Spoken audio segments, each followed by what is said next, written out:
ben ritrovati a tutti voi cari telespettatori in questo nuovo appuntamento Focus diretta per darvi tutti gli aggiornamenti in merito all'emergenza Covid-19, rivedere un po' che sta accadendo in questi giorni sempre più difficili, ma verso ovviamente questo 18 maggio, giornata tanto attesa per la ripartenza di praticamente tutte le attività, la riapertura di tantissime attività, compresi i negozi. E allora, insomma, lo stesso governatore Zaia nel corso dell'ultima conferenza stampa, quella di ieri, ha precisato, ha cercato di illustrare, spiegare e far capire come avverranno queste riaperture. Allora sentiamola assieme. Premesso che non si scherza perché stiamo parlando di un virus, premesso tutto questo, premesso che ci vuole un grande senso di responsabilità da parte di tutti noi, la nostra idea è quella che da lunedì, se ci saranno i presupposti, e lo vedremo nelle prossime ore, di provvedere all'apertura di tutto quello che si può aprire. La premessa è parte integrante di ogni prossima mossa, ma la strada è più che mai tracciata dopo l'ok del governo al piano di aperture regionali. Lunedì, insomma, a nord-est si parte senza troppi distinguo. Sto parlando di attività commerciali, i negozi per capirci, sto parlando di centri sportivi, palestre, piscine. Anche qui, calma un attimo che devo vedere le carte. Se le carte vanno in questa, mi lasciano lo spazio, io le apro, e poi ovviamente i servizi della persona, parrucchiere, estetiste, barbieri eccetera, e ovviamente tutto quello che sono i contesti del turismo, insomma vediamo di affrontare un po' tutto. Certo, non saranno aperture a cuor leggero e le prossime ore saranno cruciali, diversi tavoli aperti con le categorie innanzitutto, ma anche con INAIL, cui Zaia chiede regole certe, severe ma chiare, richiesta avanzata allo stesso Premier. Il Presidente del Consiglio ha detto che ci sia la volontà di guardare le linee guida con una visione di semplicità, no? Se serve la mascherina, il gel igienizzante, il distanziamento sociale, lo si dica, lo si scriva, lo si codifichi, ma che poi non ci siano invenzioni perché va bene fare i fenomeni. Il minimo, per mettere in sicurezza i lavoratori e gli avventori o i clienti o coloro che comunque frequenteranno le attività commerciali. Disposizioni certe quindi, ma anche sostenibili per le imprese. Hanno scritto 4 metri da tavolo a tavolo, in Veneto sarà 4 metri da centro tavolo a centro tavolo. Quanto al plexiglass sui tavoli... Ma voi andreste su un ristorante a mangiare con i divisori? Con l'amorosa poi. Quello separé, è un'altra roba. Dai. Allo studio della Regione c'è anche la possibilità di andare nelle seconde case per motivi di soggiorno, mentre c'è l'intenzione di mantenere la chiusura dei centri commerciali la domenica. Altro tema, quello della mobilità tra regioni e province limitrofe. Risolto il nodo con Trento, restano tutti gli altri confini, ma qui ci vorrà più pazienza. Noi abbiamo molti congiunti divisi dal Po, per dire.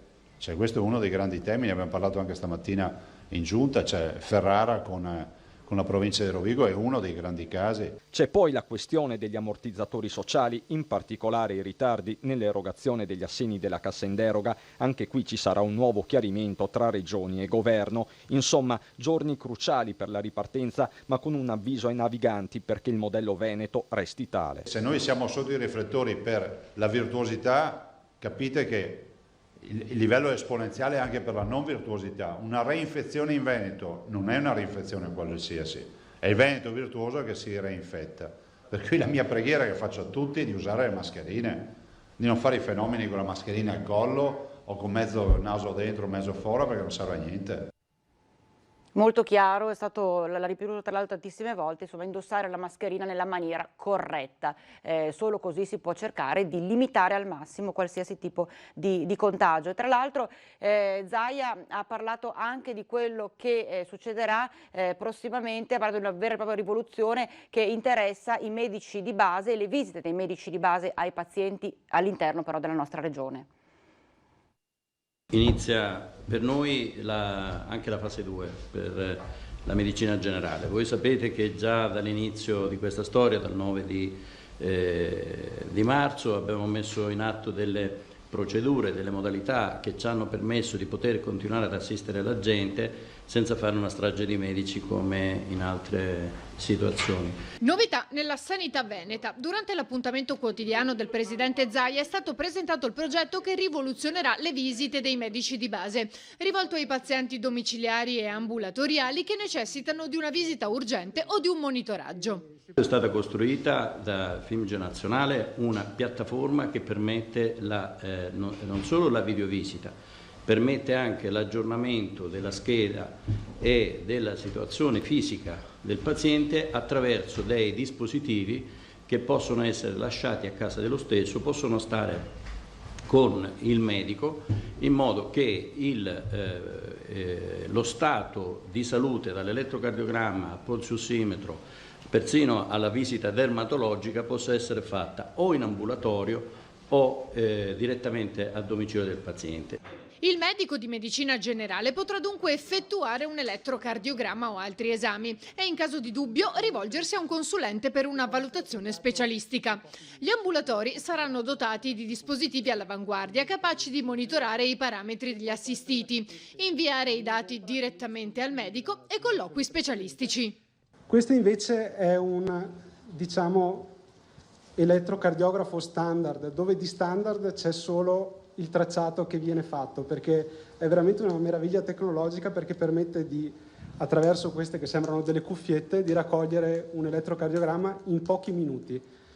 E questo può essere utilizzato sia in ambulatorio, ad esempio per il monitoraggio di tutti quei pazienti che devono fare dei controlli periodici, come ad esempio i diabetici, ma anche a domicilio. L'altra sera sono andato a vedere una signora anziana di 93 anni, ce l'avevo nello zainetto, e la signora aveva un battito aritmico e gliel'ho applicato e ho potuto fare un elettrocardiogramma. Normalmente avrei dovuto mandare quella paziente in pronto soccorso, il che vuol dire o muovere mezza famiglia, perché chiaramente è anziana, o muovere un mezzo. Per cui in pochi minuti ho concluso con sicurezza la mia valutazione.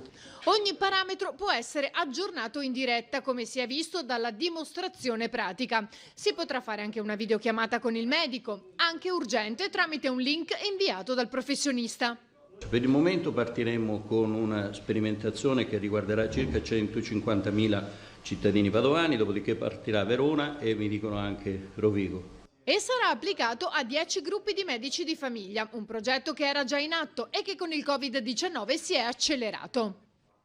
E intanto l'azienda ospedaliera di Padova ricerche aperte sulla trasmissione del virus e arriva ancora una raccomandazione perché all'ospedale continuano a verificarsi file di persone proprio al centro prelievi soprattutto, e allora dicono: mi raccomando, l'obbligo è quello di prenotare prima telefonicamente qualsiasi tipo di prelievo, a meno che non sia un'urgenza. Ma sentiamo.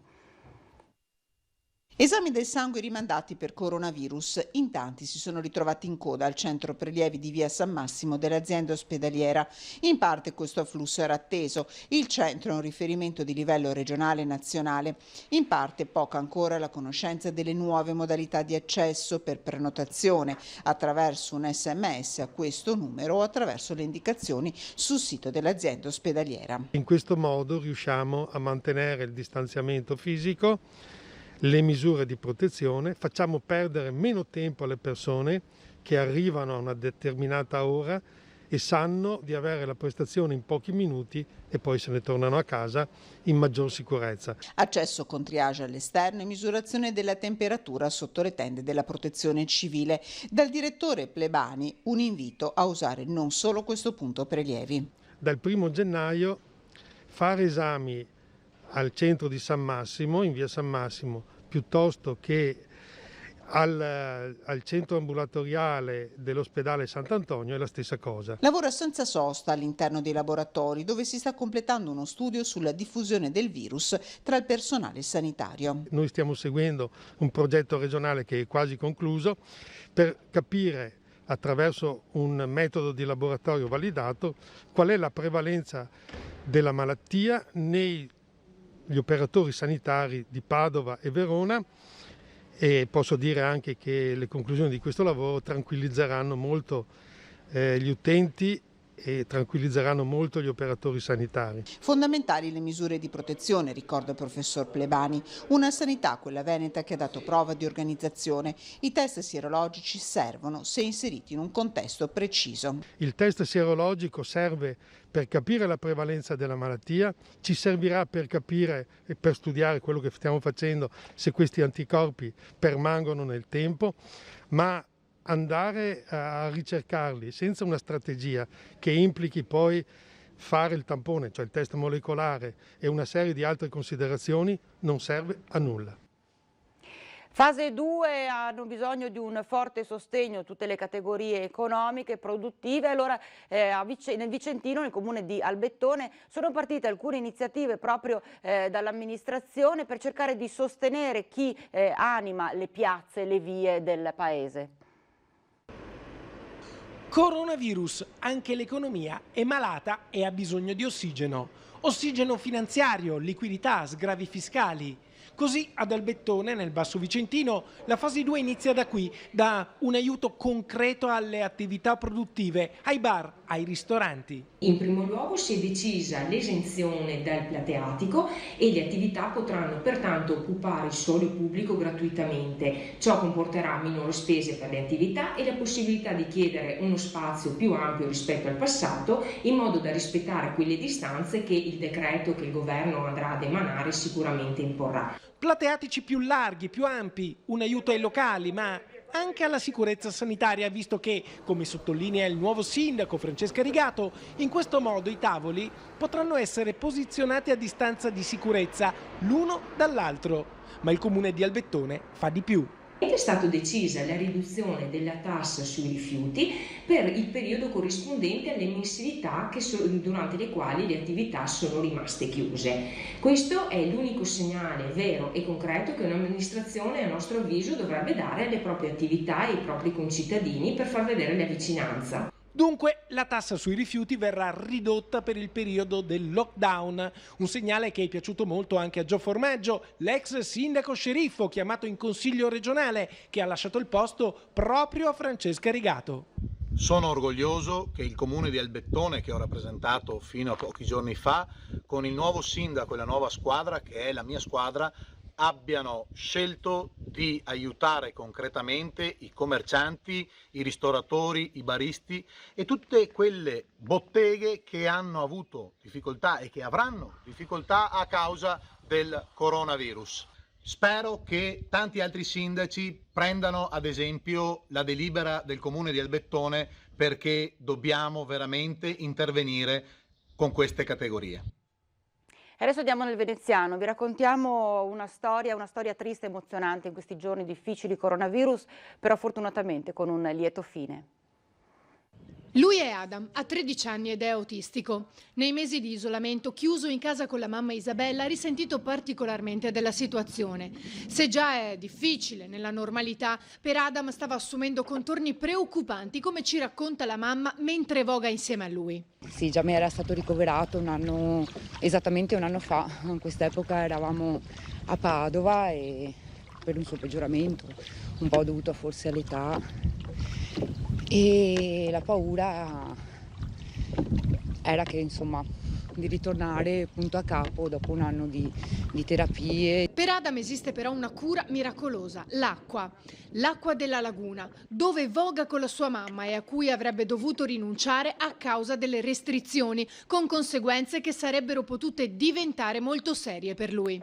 È molto rilassante l'acqua, poi gli stimoli che ci sono in barena e tante forme di fauna, specie di uccelli, pesci, il guardare, l'essere attirato, sono cose molto stimolanti che catturano la sua attenzione, di quello che può esserci chiusi dentro un appartamento. Si è trovato di colpo, sicuramente come tutti gli altri bambini, senza scuola, senza più lo sport, perché lui frequentava all'epoca anche atletica, senza fare più laboratori di pittura e varie attività che sono strutturate di solito nella sua giornata proprio per cercare di farlo migliorare e non farlo sprofondare sempre di più in un ritardo. Ecco. Ma la tenacia di una mamma va oltre ogni blocco. Passavano i giorni, per lui lunghissimi, perché non avendo neanche la cognizione del tempo, dopo 5 minuti magari mi richiedeva le stesse cose o il perché non ha neanche ben chiara, insomma, tutta la situazione, e quindi trovarmi a rispiegare più volte al giorno, punto a capo, finché alla fine ho incominciato a scrivere un po' dappertutto per capire se c'era la possibilità di potergli far praticare come facevamo prima in ogni momento libero, almeno la voga, almeno questa ancora, insomma, punto fermo nella sua vita che c'era sempre stata. Dopo circa un mese il permesso è stato finalmente concesso. E da lì è stato una luce alla fine del tunnel, insomma, per lui appunto ho visto un miglioramento, ma proprio da un giorno all'altro è ritornato a sorridere, a essere più presente, a guardarsi intorno, ad avere meno certi tic, e questa cosa per lui sì è un effetto totalmente curativo, benefico, insomma, che me l'ha riportato in qua veramente, e quindi in ogni occasione, momento libero, anche mio lavorativo, abbiamo ripreso ad andare, insomma. Una bella storia davvero, ci separiamo per qualche minuto, poi rientriamo in diretta.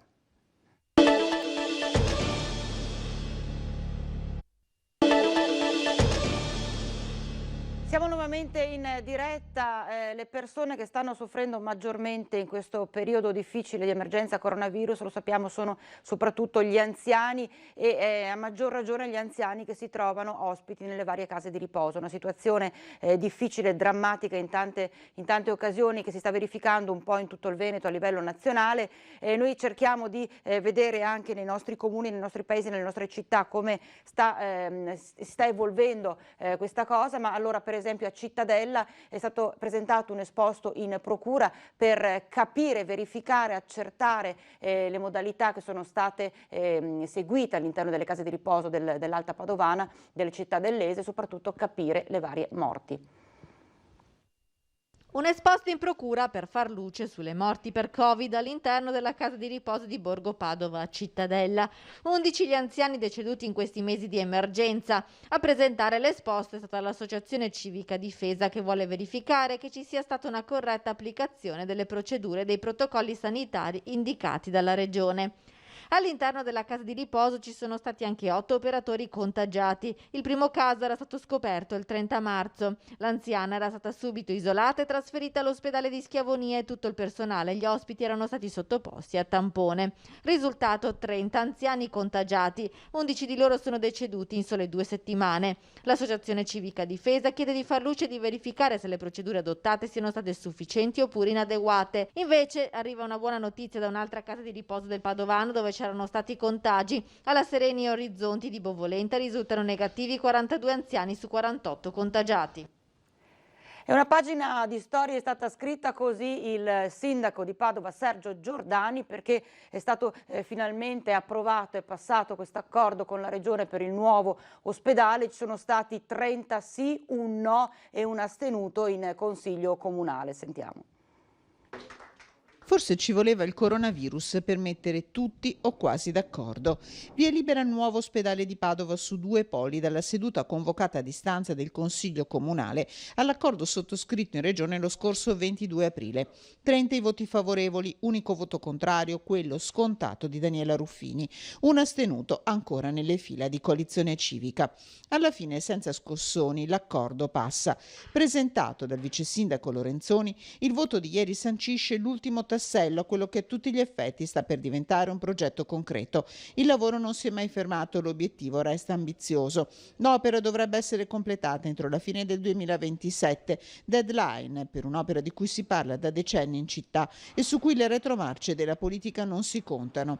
Unità di intenti e lavoro comune con la regia del presidente del Veneto Luca Zaia e dell'azienda ospedaliera di Padova. L'orizzonte sembra davvero vicino. 2 ospedali della città senza rinunciare al Sant'Antonio, il Policlinico Universitario nell'area destinata a diventare il cuore della ricerca clinica in sanità a Padova Est, nell'ex Giustinianeo, rispetto per la vocazione di un'area che i cittadini hanno voluto per secoli zona ospedaliera. Adesso, per il bene di tutti, l'obiettivo deve essere condiviso per fare davvero diventare il 22 aprile e l'11 maggio 2020 date storiche per la città. Da una struttura ospedaliera a un'altra andiamo al San Bassiano, a Bassano del Grappa, dove l'emergenza coronavirus pare superata, e però abbiamo ascoltato il commissario dell'UL7 Bortolo Simoni per capire cos'è cambiato all'interno dell'ospedale. Al San Bassiano l'emergenza coronavirus è ormai passata, anche se le precauzioni e le nuove procedure rimarranno in vigore per molto tempo. L'emergenza è passata, che entriamo però in una fase dove le attenzioni verso il coronavirus non devono abbassare la guardia, non dobbiamo abbassare la guardia, rimarranno il percorso sdoppiato al pronto soccorso, quindi intercettare i pazienti, che sono peraltro pochi, che si presentassero al pronto soccorso con disturbi respiratori. Rimane attivo anche il sistema d'ingresso al San Bassiano con i varchi di controllo. Nel frattempo quasi tutta la macchina si è rimessa in moto. Per quanto riguarda le attività posso dire che saremo attorno all'85%. Non siamo ancora al massimo, però è ripresa tutta l'attività operatoria, sia in programmazione che in urgenza, la day surgery, tutte le attività ambulatoriali. Il rapporto fra le persone e il loro ospedale comunque dovrà cambiare radicalmente. Ecco perché. Cambia il rapporto per gli ospedali, direi cambia per sempre il rapporto con l'ospedale. L'ospedale è da luogo aperto, frequentabile, anche dove si svolgeva un'attività sociale, di convegnistica, di concerti, eccetera, diventa un luogo purtroppo a cui si dovrà accedere sempre di più solo motivatamente. L'ospedale e l'UL7 guardano comunque già al futuro. Stiamo riprendendo a parlare di sviluppo perché evidentemente l'emergenza per 3 mesi ci ha, come dire, congelato l'attenzione tutta sulla gestione di questa situazione. Adesso stiamo cominciando a riparlare anche con i clinici di tutti i percorsi di sviluppo che abbiamo, sia sull'acquisizione di apparecchiature che sulla creazione di nuove unità operative. Restiamo a Bassano e ci occupiamo della situazione a Bassano delle case di riposo, nello specifico delle ISAC comunali bassanesi. Prima abbiamo sentito che cosa sta accadendo proprio a Cittadella, a Bassano del Grappa e soprattutto a Villa Serena. Ci sono i parenti che si sono rivolti a noi, continuano a rivolgersi a noi perché sono davvero disperati. Nuova puntata che riguarda la situazione di Villa Serena e delle segnalazioni di alcuni parenti che, disperati, si sono rivolti a Rete Veneta.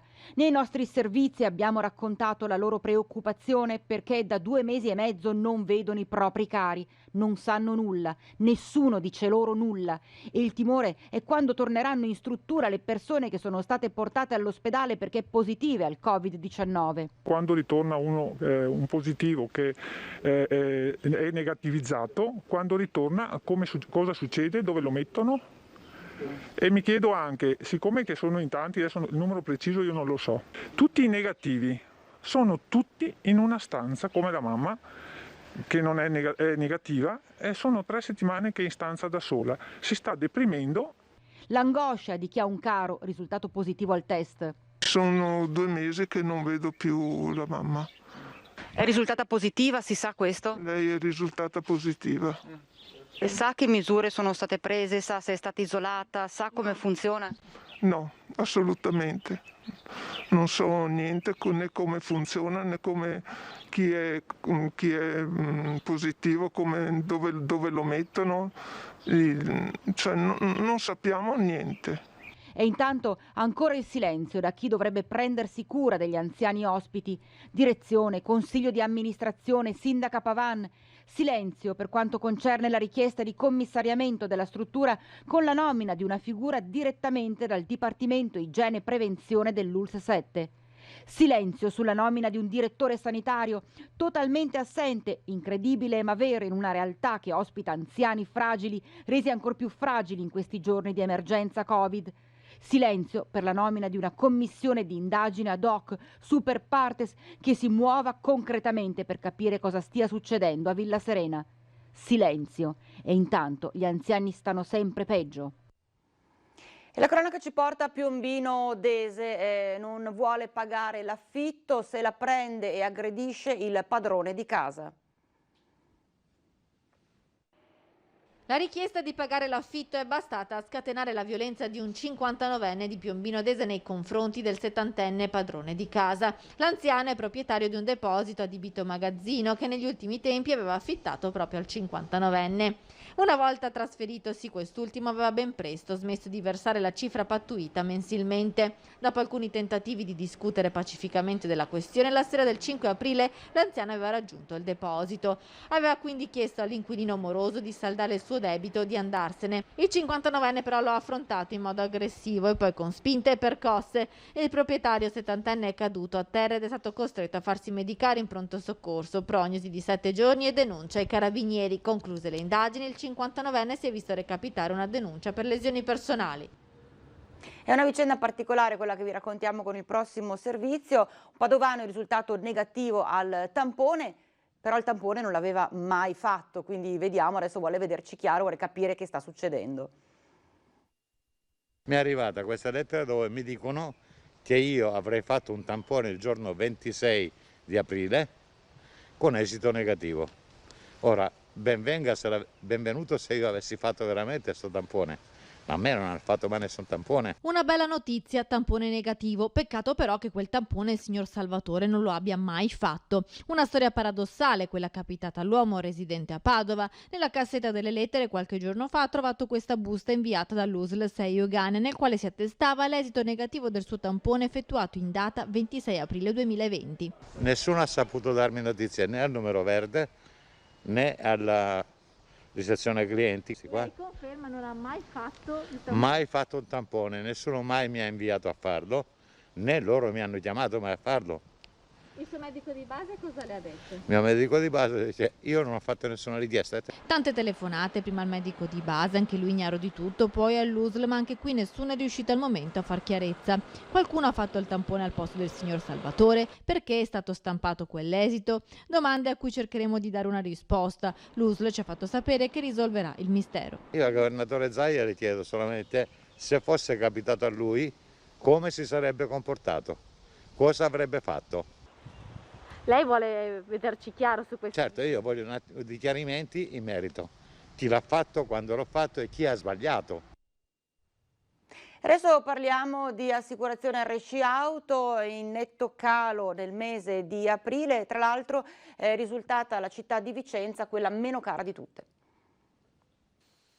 Calo drastico dell'assicurazione RC Auto come effetto derivato dalla paralisi del traffico dovuta alle norme anti-Covid. Il tremendo lockdown ha portato dunque anche altri effetti positivi, non solo per quanto riguarda la diffusione del virus. Secondo i dati dell'osservatorio tariffe di Facile.it, il Veneto nel mese di aprile 2020 ha registrato uno dei cali più drastici in Italia. Il premio medio di 379,05 euro è sceso del 16,83% se confrontato con lo stesso periodo lo scorso anno. Un calo decisamente più basso anche rispetto al dato nazionale, che si assesta al 15,04%.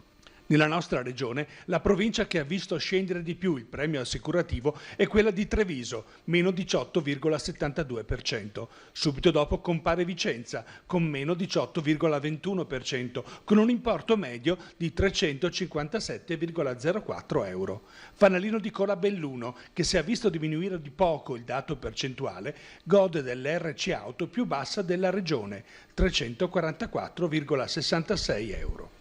Il passaggio alla fase 2 riporterà gradualmente la normalità del traffico, ma anche del numero di sinistri. Per chi si trova oggi con una polizza in scadenza è conveniente rinnovare subito l'assicurazione, prima di un prevedibile aumento delle tariffe. Insomma, si sta aspettando questo lunedì 18 maggio per la riapertura di tantissime attività, a cominciare anche proprio dai parrucchieri, da estetisti e quant'altro, da negozi di abbigliamento, calzature, accessori, ma siamo andati a chiedere alle persone se sono pronte per questa riapertura. Sì alla riapertura tanto attesa anche dei negozi da lunedì 18 maggio, pronti partenza via, ma quanto pronti sono i negozianti? Siamo andati da Nico Abbigliamento che grazie all'e-commerce il gruppo è riuscito a sopravvivere. Il fatto di aprire per noi il reparto bambino ci è servito per mettere in pratica tutte le normative vigente adesso, quindi abbiamo nell'entrata cerchiamo di misurare la temperatura ai nostri clienti se lo desiderano. Mettiamo a disposizione guanti e mascherine per un'entrata in tutta sicurezza nei nostri punti vendita. Ecco, ma poi sarà possibile provarsi le calzature, l'abbigliamento? Allora, assolutamente sì, anche perché giustamente uno se le vuole anche vedere indossate, Poi provvederemo a sanificare una parte di prodotto, anche se la normativa questo non lo prevede. Comunque da parte nostra ci siamo attrezzati con un nebulizzatore. Quando il cliente prova la merce verrà messa in uno stand e poi nebulizzata per rimetterla in vendita per i prossimi clienti che arriveranno. Ci siamo spostati, abbiamo sentito il titolare di Dinosauro Abbigliamento.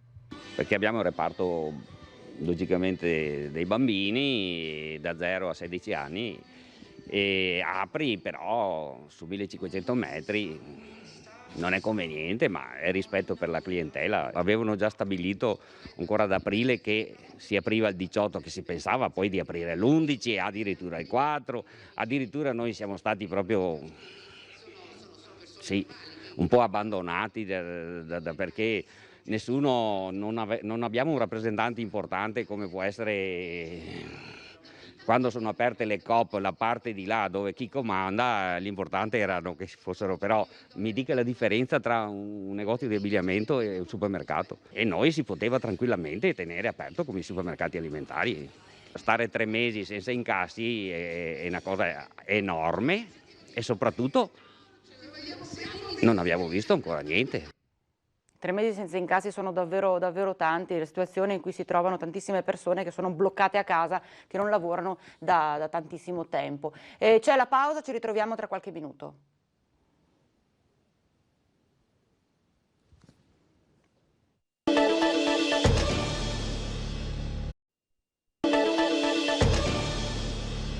Eccoci in diretta, intanto siamo in attesa dell'arrivo alla sede regionale della Protezione Civile del governatore Zaia e degli assessori Lanzarin e Bottaccin. Vedo che la postazione ormai è allestita, i microfoni sono tutti sistemati, di conseguenza davvero questione di minuti prima dell'arrivo degli esponenti regionali. E intanto invece ci occupiamo di un lutto nel mondo degli alpini, perché si è spento l'alpino più vecchio d'Italia, avrebbe compiuto ad agosto 107 anni. Giovanni Pettinà, l'alpino più vecchio d'Italia, è morto questa notte. Aveva compiuto 106 anni il 5 agosto scorso, a cui si riferiscono queste immagini. Rete Veneta, infatti, aveva dato ampio risalto al suo compleanno, festeggiato tra le penne nere di Malo. Ci si stava organizzando per il prossimo anniversario, ma purtroppo Giovanni è spirato nel sonno. Lucido e in buona forma, considerata l'età, aveva ancora il rammarico di essere stato scartato alla visita di leva. Nel militare ne ha fatto rivedibile, perché debole di costituzione. E ne ha fatto il privilegio d'Italia. Nato a Zanè nel 1913, veniva chiamato alle armi per esigenze di carattere eccezionale per partecipare all'invasione della Grecia. Fu artigliere alpino nel 3° gruppo conegliano della divisione Giulia. Fece 3 anni di guerra e 2 di internamento dopo essere stato catturato dai tedeschi. A noi aveva rivelato come fosse riuscito a raggiungere 106 anni così in forma. Lavorando ho fatto il male. Lavoravo 20 campi, lavoravo dopo che sono io a casa, me, la moglie e tutto lì. E col trattore, così come Giovanni nel mio buonare, tutto per militare. Lavoravo sempre dopo cosa mangi tu? Tutto quello che mi viene. Addio Giovanni, grazie per la tua testimonianza preziosa, al tuo giusto orgoglio di essere stato un alpino. Ciao, la pietra è scartata, oggi è l'angolo. E adesso riparte anche, pronto a ripartire anche tutto quello che è il comparto del turismo. In Veneto davvero c'è di tutto. Il Veneto gioca di squadra, restiamo al primo posto per la ricchezza e varietà di offerta turistica. Ne è convinto il professor Amerigo Restucci, presidente dell'Istituto regionale Ville Venete, che presenta la sua ricetta per superare la crisi dopo il coronavirus. Se Venezia è al 4° posto, almeno era prima di questa terribile epidemia, al 4° posto per attrattività turistica dopo Roma, Pompei e il Colosseo, il Veneto era ed è ancora al primo posto come attrattività di viaggiatori, perché c'ha la montagna di Cortina, la collina, le città con una loro identità, penso a Verona, penso a Treviso, penso a Vicenza. E allora le lagune, E allora è questa la sfida che si può portare avanti. Il Veneto è un modello. Ci guardano come modello. Ed allora c'è una regione che è ben condotta, insomma, e smettiamola con l'uomo solo al comando. Qui c'è una squadra. E a proposito di squadra, io ho coordinato un gruppo di lavoro per 2 anni per portare avanti la candidatura delle colline di Conegliano e Valdobbiadene come sito UNESCO. Dopo 2 anni ce l'abbiamo fatta. E questo luogo importante del Veneto è diventato il 44esimo sito italiano dell'UNESCO. Non c'era un solo uomo al comando, c'era una squadra. Ho visto i veneti che lavorano. Quindi questa identità io credo possa giovare a creare un intreccio tra il territorio veneto, il suo paesaggio, i suoi contenuti economici e culturali e la città Venezia.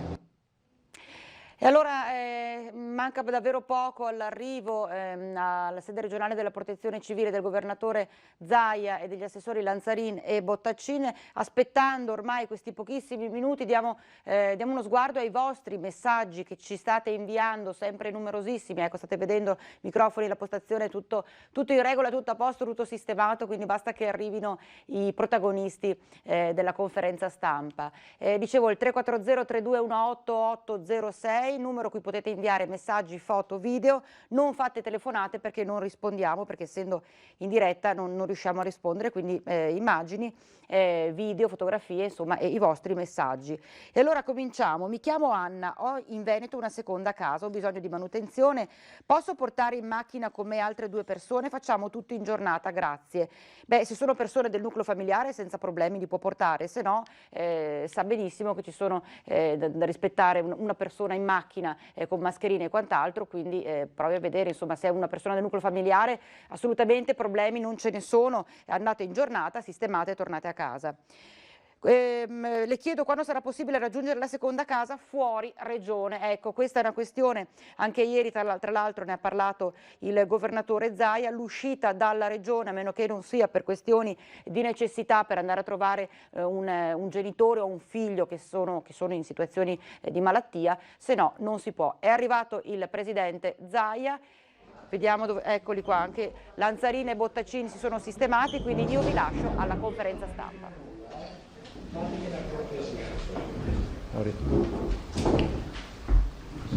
Sì, sì.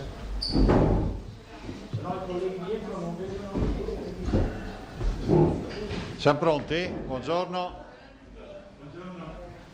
Buongiorno a tutti. Allora inizierei velocemente, intanto un saluto a tutti ovviamente e un saluto anche a coloro che sono collegati da casa. Inizierei col bollettino, poi 2 informazioni rispetto all'apertura e dopo c'erano le domande e poi la signora Donanzan anche per una comunicazione rispetto alla cassa integrazione. Ieri sera peraltro c'è stato anche, io ho avuto una videoconferenza verso le... Accomodatevi, prego, entrate. Verso le 19 con i ministri Catalfo e Boccia proprio per parlare della cassa integrazione.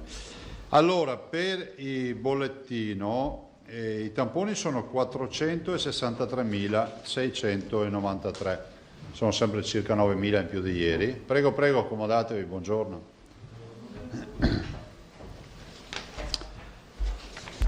Le persone in isolamento sono 4.512, sono 200 in meno rispetto a ieri. Vedete che sostanzialmente 200-300 al giorno se ne escono dall'isolamento.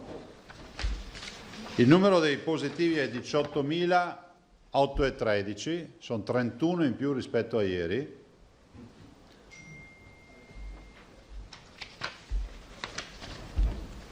I ricoverati sono 714, meno 45 rispetto a ieri, dei quali 364 sono ancora positivi e 281 si sono negativizzati. Le terapie intensive oggi ci danno ancora un calo, siamo a 69, meno 2 rispetto a ieri, sostanzialmente 30 positivi e 39 negativi. I dimessi sono 3.077 più 44.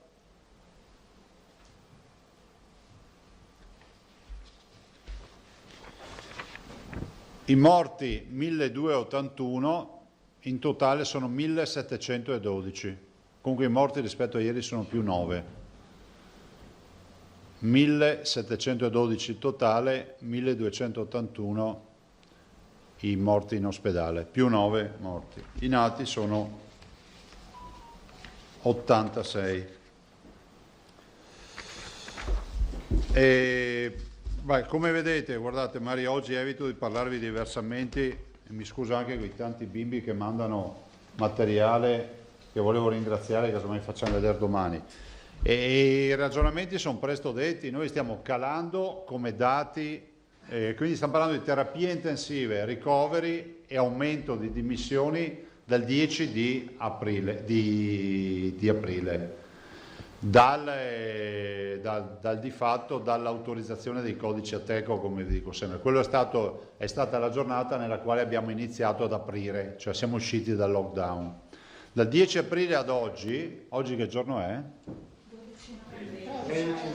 Dal 10 aprile ad oggi sono esattamente più di un mese, sono 33 giorni, nei quali abbiamo tutti i dati, forse penso tranne un giorno, c'è stato un +1 in una terapia intensiva un giorno, forse 3 o 4 giorni fa, abbiamo tutti i dati negativi, cioè positivi, nel senso che c'è calo, quindi c'è calo delle curve per i ricoverati, per le terapie intensive, e c'è l'ottimo dato anche delle uscite, fra l'altro, dell'isolamento, perché vedete che ormai in isolamento abbiamo poco più di 4.000 persone e ogni giorno vi porto un bollettino che c'ha -300, -200, oggi è -200 di casi in isolamento. Se avete notato, oggi avete un altro dato importante, che tra i positivi, tra i 18.000 casi positivi avuti durante l'emergenza coronavirus, oggi abbiamo un +31, che sono esattamente il parallelo che vi dico di fare ogni giorno: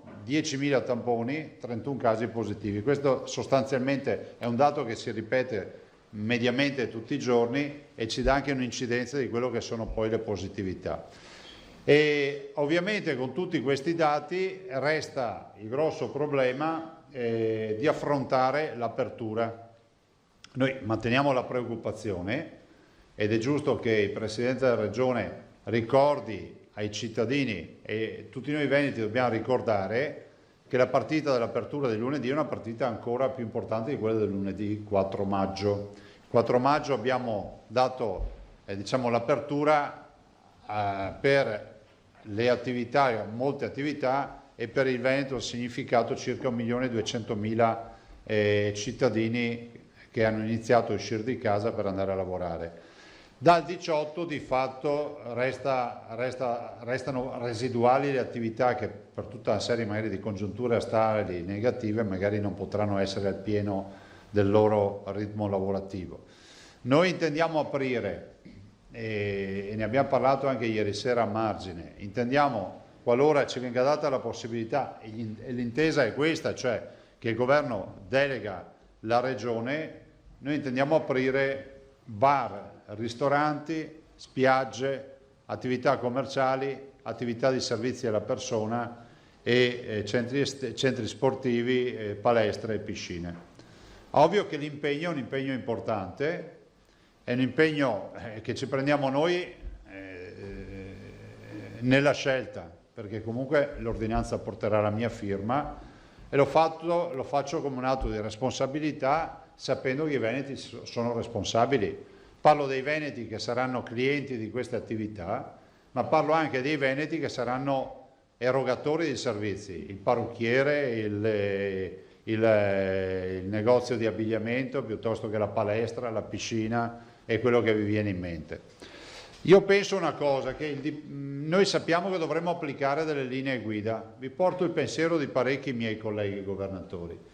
Io sto facendo una battaglia civile, serena, perché non siano applicate le linee guida dell'INAIL. E mi spiego: siano applicate in mancanza di alternative, ma siccome la Regione del Veneto, come altre regioni, hanno già le loro linee guida emesse dal servizio dal Dipartimento della Prevenzione, pensiamo sia più corretto dire alle regioni: applicate le linee guida INAIL se non ci sono i vostri dipartimenti della prevenzione che hanno provveduto.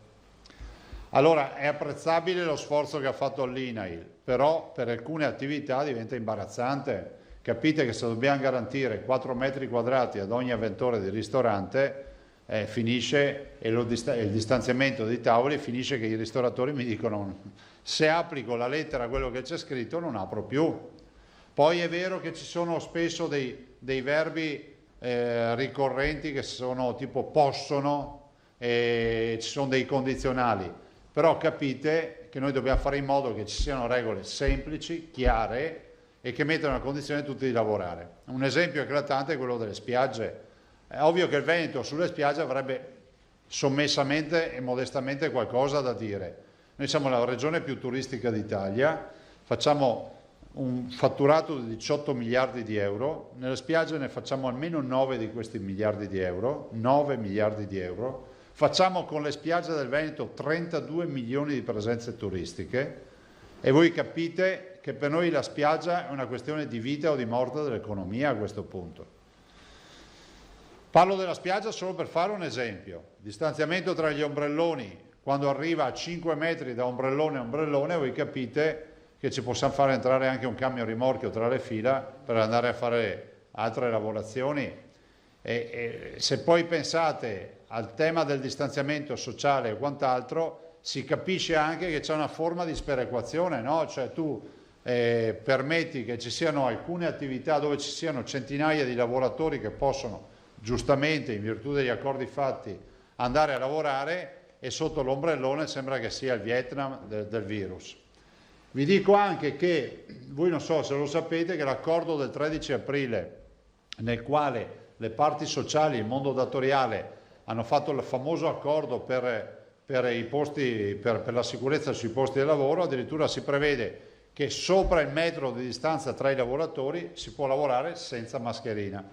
Allora voi capite che io penso che sia minimo prendere e dire che le indicazioni devono essere quelle del distanziamento sociale del metro, che devono essere quelle che se vai magari al bar della spiaggia dove magari c'è il rischio di trovare qualche persona che magari ti passa un po' più vicino al metro, ci vai con la mascherina, è finita lì. Il bar avrà la sua gestione che cercherà un po' di contingentare, evitare che si accumulino persone davanti al banco, magari conoscendo i nostri, i chioschi magari si organizzeranno magari in alcuni bagni anche magari col servizio sotto l'ombrellone, insomma ci si organizza, però dico bisogna mettere in condizioni i nostri operatori di lavorare.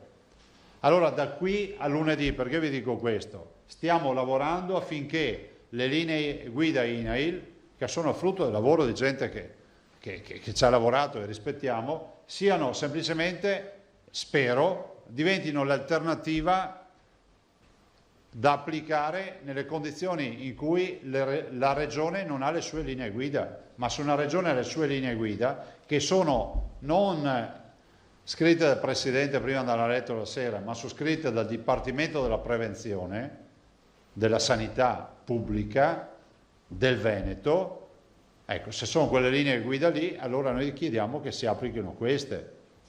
E guardate, la situazione è una situazione assolutamente affrontabile, ma con buon senso.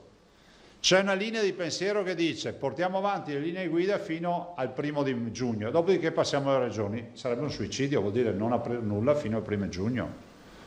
Allora, non bisogna prendere sotto gamba la partita del virus, non bisogna pensare che sia finita la partita dei contagi, però è altrettanto vero che in sicurezza possiamo aprire. Ovvio che poi ci vuole l'aiuto di tutti, perché la prima cura contro il coronavirus siamo noi con i nostri comportamenti.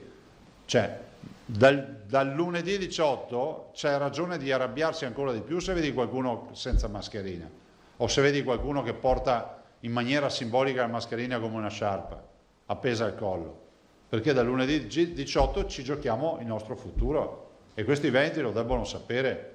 Che poi, come accade sempre in questo paese, che poi se arriva la reinfezione, ma io l'avevo detto, bisognava aspettare, ma io sapevo. Se qualcuno ha qualcosa da dire lo dica ora o mai più, almeno non cambierà il corso della storia, ma almeno sappiamo i nomi e cognomi. Guardate, la crisi morde, il Veneto sta perdendo e ha già perso 50.000 posti di lavoro. Abbiamo qui una rappresentanza di signore che giustamente sono qui per la cassa integrazione e poi parleremo anche di questa. Però la vera preoccupazione è che 50.000 posti di lavoro non è che li riusciamo a ricostruirli dopo qualche ora, e di questi 35.000 vengono dal turismo, dal mondo dell'ospitalità in generale. Poi resta anche imbarazzante leggere che Austria e Germania aprono i corridoi e che la Croazia gli aspetta a braccia aperte. Io mi domando il Ministero degli Esteri in Italia cosa sta facendo. Me lo chiedo semplicemente perché è da 15 giorni che assistiamo a queste notizie e c'è assoluta necessità di provvedere. Lo dico visto e considerato che il ministro Di Maio si è preoccupato di dire ai 420 che se non c'è la cassa integrazione in Italia è per colpa delle regioni. Noi siamo la regione più virtuosa. Sfido chiunque a alzare un dito e dire che abbiamo ancora una pratica da presentare, che non abbiamo fatto. Poi l'assessore Donazzan, che è molto più precisa e più brava di me su questo argomento, ve ne parlerà, che abbiamo ancora da fare accordi con le banche o altre robe del genere. Io non accuso nessuno, mi avete mai sentito accusare il governo? Mai. E non lo faccio neanche ora. Però responsabilità e leale collaborazione tra le istituzioni prevede che non si vada a inquietare i cittadini facendo credere che è colpa delle regioni. Prova ne sia che abbiamo chiesto a questo punto, e ieri sera si è fatta la riunione, di fare in modo che da ora in poi, in futuro, il cittadino acceda direttamente al portale INPS, spero funzioni. L'INPS qui in Veneto ha funzionato bene, che ci sia modo di dare ai cittadini di avere direttamente il collegamento diretto in maniera tale che non ci siano più discorsi e contestazioni. Però che sia chiaro, noi vogliamo andare al vedo su questa storia della cassa integrazione, nel massimo rispetto, non nel tempo delle polemiche, ma dall'altra parte ci sono centinaia di migliaia di lavoratori veneti che giustamente sono a casa senza stipendio e vorrebbero capire come mai non gli arriva lo stipendio, cioè è una roba normale e umana. Quindi io prima di passare la parola all'assessore Donazzan, che poi vi dà uno spaccato e le cedo anche il posto, sarei disponibile per le domande, così poi io chiudo. Allora abbiamo come sempre l'errore da sinistra verso destra, giro di giornata. Mai una volta che vai da destra a sinistra. Da destra a sinistra. Neanche con me presente. Da destra a sinistra. Quindi Filippo, Linda, c'è persino Emiliano che si è messo la mascherina tricolore in tuo nome oggi. Allora, due domande a nome dell'estrema sinistra. Ecco. Gli operatori, io non vedo nulla, ragazzi, se mi state seduti mi fate una cortesia. Scusa. Sì, prego. Posso andare? Ciao. Allora, dunque, per quanto riguarda le linee guida, no? Le domande sono due. Uno, c'è un consenso di massima da parte del governo a che il Veneto adotti le linee guida elaborate dal Dipartimento di Prevenzione della Sanità? Due, nell'incontro odierno in programma tra l'assessore Lanzarin e le parti saranno illustrate le linee guida INAIL o le linee guida del Dipartimento della Sanità? E su questo punto, magari Presidente, ti chiederei, mi rendo conto che non si può entrare nel dettaglio capitolo per capitolo, ma insomma di farci comprendere qual è la differenza sostanziale nell'impostazione tra queste due linee guida. Grazie. Ma guardate, allora, innanzitutto ne ho parlato col Presidente del Consiglio l'altra sera, alla presenza del Ministro Boccia e del Ministro Speranza, dicendo che noi non vogliamo essere assolutamente gli irresponsabili della comitiva. Io andavo in gita scolastica, mi sedevo sempre dietro. Una volta abbiamo buttato anche al finestrone del pullman in un autogrill, però non importa. Però insomma abbiamo imparato la buona educazione, nel senso che siamo responsabili. Però io ho detto al Presidente del Consiglio, guardi con attenzione Presidente, le linee guida dell'INAIL, perché le posso garantire che in alcuni casi sono inapplicabili. Guardate, siccome siamo ancora nell'ambito della possibilità di modificare senza ansia tutto quello che c'è, non si dica che poi non è stato detto, come l'ho detto per le mascherine per 2 mesi. Cioè, se noi arriviamo lunedì con queste linee guida... Allora, tu mi dici qual è la disponibilità? Sicuramente hanno detto che ci volevano ragionarsi, oggettivamente hanno detto che non aveva ancora visto alcuni dossier, perché ad esempio quello del turismo non ce l'aveva ancora. Per quanto riguarda noi siamo pronti, l'assessore oggi intanto vuole confrontarsi sulle linee guida INAIL, visto considerato che sono quelle ufficiali oggi. Ad oggi, se dovessimo aprire in questo istante, noi siamo obbligati ad applicare le linee guida INAIL. E dall'altro ovviamente l'assessore darà comunicazione, ma i nostri operatori lo sanno, che noi abbiamo in queste settimane redatto e preparato le linee guida come servizio di dipartimento. Per dire, la spiaggia per noi è un 3x2, 3 metri tra le file, 2 metri, cioè distanziamenti sostenibili. Sulla fila, spiega Paolo, che ti ha seguito tutto il discorso. C'è un distanziamento tra file, ma distanziamento tra regioni. In realtà l'INAIL dice 5 metri per 4 metri, non lo ricordo, però ovviamente noi diciamo molto più ridotta, nel senso che pensiamo che con 4 metri, anche 3 metri, la fila tra un regione sia assolutamente praticabile. Sì, comunque, come si vede, l'ABC però costruendola assieme ai nostri operatori, adesso noi abbiamo, costruendola con i nostri operatori che sono già stati consultati, ha fatto tutto un lavoro di cucitura l'assessore Caner su questo, per cui abbiamo già, fra l'altro siamo in linea con l'Emilia Romagna che ha modalità sostanzialmente simili, perché ha caratteristiche simili, con il Friuli Venezia Giulia, cioè questa è la nostra visione. Noi non abbiamo spiagge di sasso dove c'è poco spazio, cioè abbiamo ovviamente sabbia e quindi condividiamo la sfida. Milva Trioli e TGR Veneto. Non so, Ciao, credo... Sì, ho risposto. A tutto?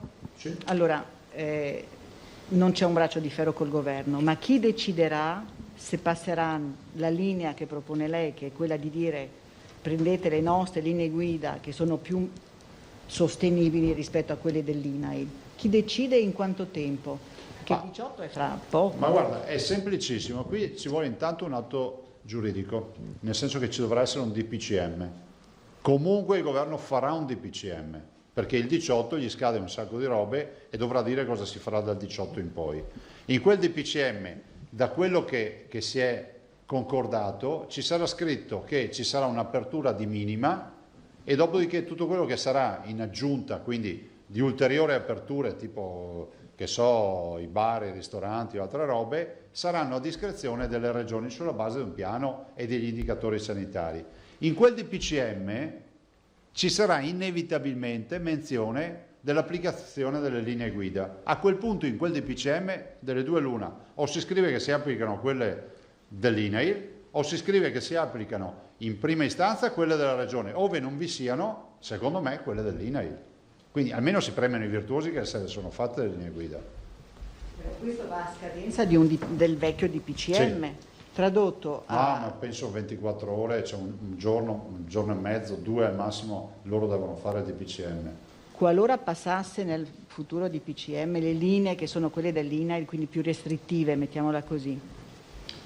Allora, al 18 che ti succede? spiego, dovremmo capire quale sarà la formulazione giuridica, perché siccome le linee guida faranno poi base giuridica, pensate al tema degli infortuni sul lavoro, il grande tema che adesso c'è sul discorso, sono 29.000 cause per contagi sul lavoro a livello nazionale già presentate, allora voi capite che è fondamentale capire bene quale sarà il passaggio, perché se il DPCM lascia spazio a linee guida regionali, allora noi siamo pronti. Se il DPM dice INAIL e non plus ultra, è la devastazione, perché non si parte così. Quindi questo non te lo so ancora dire, stiamo trattando. Ma mentre il DPCM tecnicamente è il rinnovo di quello in scadenza? No, scade quello del 18, quindi bisogna farne uno. Il 18 scade. Il 18 scade. Se non lo rinnova? Cioè se non lo rinnova si apre tutto senza linee guida, senza niente, perché scade e quindi sostanzialmente dice, boh, è finita l'emergenza, fra virgolette. Tutto, si apre tutto. Cioè se non si rinnova a quel punto è tutto libero. Ed è legato anche a un'attesa da agenda, il famoso algoritmo che dice come... Sì, è sempre legato a quello. E quello quando è? Il giorno G? Il punto Ma guarda, noi adesso abbiamo, considera che abbiamo una serie di indicatori, l'R0, abbiamo il discorso dei ricontagi e tutte queste robe qua.